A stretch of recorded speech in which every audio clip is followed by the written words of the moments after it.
Then he summoned Moses and Aaron by night and said, "Up, go out from among my people, both you and the people of Israel, and go, serve the Lord as you have said. Take your flocks and your herds, as you have said, and be gone, and bless me also." The Egyptians were urgent with the people to send them out of the land in haste, for they said, "We shall all be dead." So the people took their dough before it was leavened, their kneading bowls being bound up in their cloaks on their shoulders. The people of Israel had also done as Moses told them, for they had asked the Egyptians for silver and gold jewelry and for clothing.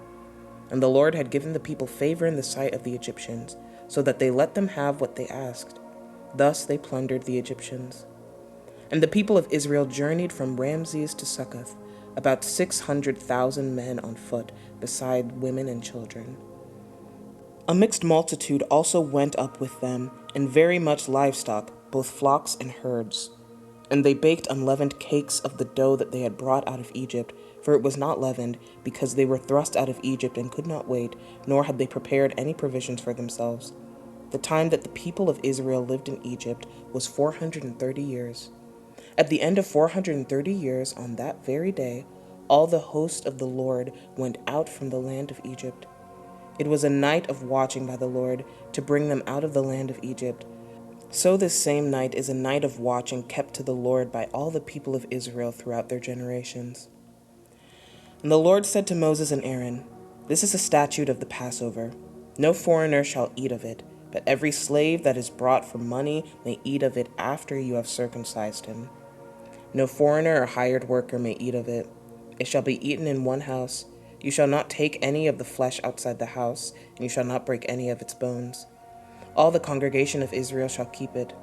If a stranger shall sojourn with you, and would keep the Passover to the Lord, let all his males be circumcised. Then he may come near and keep it. He shall be as a native of the land. But no uncircumcised person shall eat of it.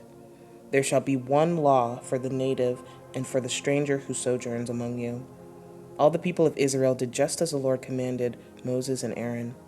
And on that very day the Lord brought the people of Israel out of the land of Egypt by their hosts. Exodus 13. The Lord said to Moses, "Consecrate to me all the firstborn. Whatever is the first to open the womb among the people of Israel, both of man and of beast, is mine." Then Moses said to the people, "Remember this day in which you came out of Egypt, out of the house of slavery, for by a strong hand the Lord brought you out from this place. No leavened bread shall be eaten.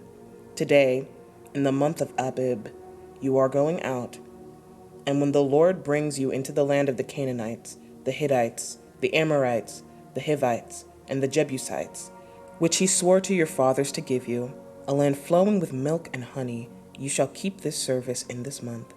7 days you shall eat unleavened bread, and on the seventh day there shall be a feast to the Lord. Unleavened bread shall be eaten for 7 days. No leavened bread shall be seen with you, and no leaven shall be seen with you in all your territory. You shall tell your son on that day, 'It is because of what the Lord did for me when I came out of Egypt.' And it shall be to you as a sign on your hand and as a memorial between your eyes, that the law of the Lord may be in your mouth. For with a strong hand the Lord has brought you out of Egypt. You shall therefore keep this statute at its appointed time from year to year. When the Lord brings you into the land of the Canaanites, as he swore to you and your fathers, and shall give it to you, you shall set apart to the Lord all that first opens the womb. All the firstborn of your animals that are males shall be the Lord's. Every firstborn of a donkey you shall redeem with a lamb, or if you will not redeem it, you shall break its neck. Every firstborn of man among your sons you shall redeem.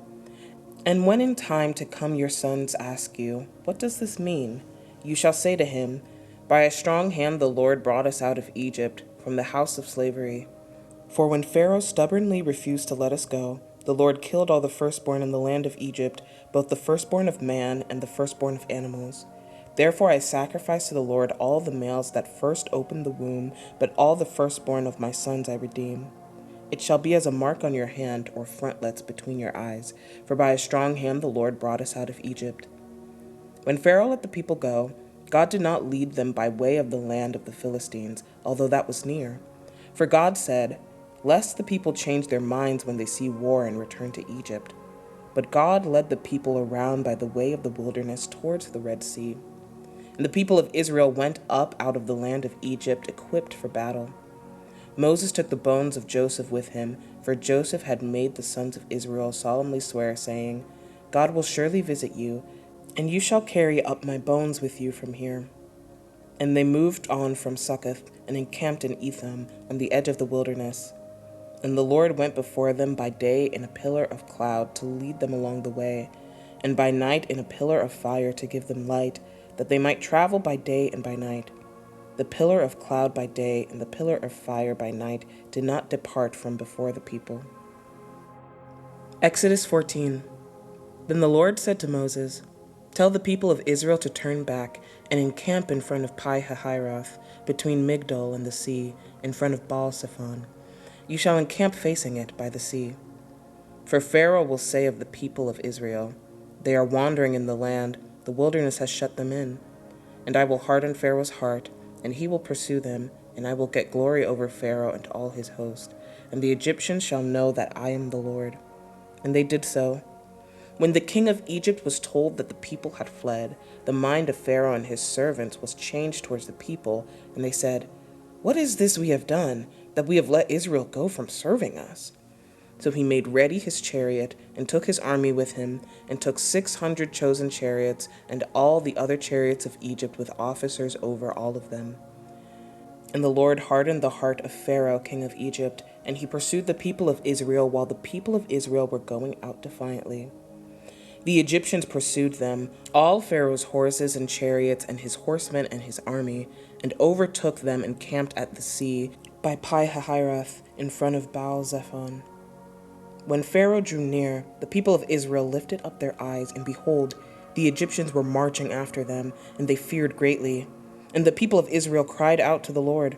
They said to Moses, Is it because there are no graves in Egypt that you have taken us away to die in the wilderness?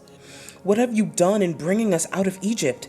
Is this not what we said to you in Egypt? Leave us alone that we may serve the Egyptians. For it would have been better for us to serve the Egyptians than to die in the wilderness. And Moses said to the people, Fear not, stand firm, and see the salvation of the Lord, which he will work for you today. For the Egyptians whom you see today you shall never see again. The Lord will fight for you, and you have only to be silent. The Lord said to Moses, Why do you cry to me? Tell the people of Israel to go forward. Lift up your staff, and stretch out your hand over the sea and divide it, that the people of Israel may go through the sea on dry ground. And I will harden the hearts of the Egyptians, so that they shall go in after them. And I will get glory over Pharaoh and all his host, his chariots and his horsemen. And the Egyptians shall know that I am the Lord, when I have gotten glory over Pharaoh, his chariots, and his horsemen. Then the angel of God who was going before the host of Israel moved and went behind them. And the pillar of cloud moved from before them and stood behind them, coming between the host of Egypt and the host of Israel.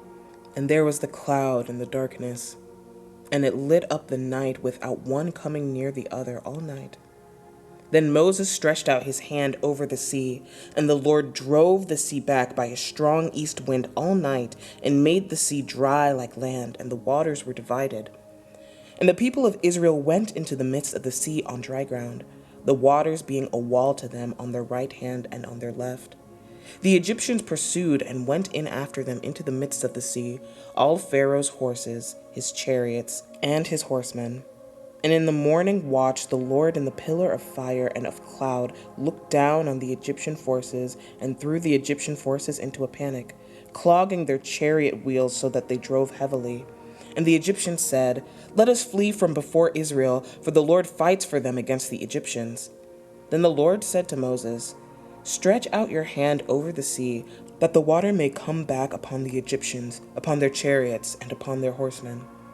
So Moses stretched out his hand over the sea, and the sea returned to its normal course when the morning appeared. And as the Egyptians fled into it, the Lord threw the Egyptians into the midst of the sea. The waters returned and covered the chariots and the horsemen. Of all the host of Pharaoh that had followed them into the sea, not one of them remained. But the people of Israel walked on dry ground through the sea, the waters being a wall to them on their right hand and on their left. Thus the Lord saved Israel that day from the hand of the Egyptians, and Israel saw the Egyptians dead on the seashore. Israel saw the great power that the Lord used against the Egyptians. So the people feared the Lord, and they believed in the Lord and in his servant Moses. Psalm 38, a psalm of David, for the memorial offering. O Lord, rebuke me not in your anger, nor discipline me in your wrath, for your arrows have sunk into me, and your hand has come down on me. There is no soundness in my flesh because of your indignation. There is no health in my bones because of my sin. For my iniquities have gone over my head, like a heavy burden they are too heavy for me. My wounds stink and fester because of my foolishness. I am utterly bowed down and prostrate. All the days I go about mourning. For my sides are filled with burning. There is no soundness in my flesh. I am feeble and crushed. I groan because of the tumult of my heart. O Lord, all my longing is before you. My sighing is not hidden from you. My heart throbs. My strength fails me. And the light of my eyes, it also has gone from me. My friends and companions stand aloof from my plague, and my nearest kin stand far off. Those who seek my life lay their snares. Those who seek my hurt speak of ruin, and meditate treachery all day long. But I am like a deaf man, I do not hear, like a mute man who does not open his mouth. I have become like a man who does not hear, and in whose mouth are no rebukes. But for you, O Lord, do I wait. It is you, O Lord my God, who will answer. For I said, only let them not rejoice over me, who boast against me when my foot slips. For I am ready to fall, and my pain is ever before me. I confess my iniquity, I am sorry for my sin. But my foes are vigorous, they are mighty, and many are those who hate me wrongfully. Those who render me evil for good, accuse me because I follow after good. Do not forsake me, O Lord. O my God, be not far from me. Make haste to help me, O Lord, my salvation.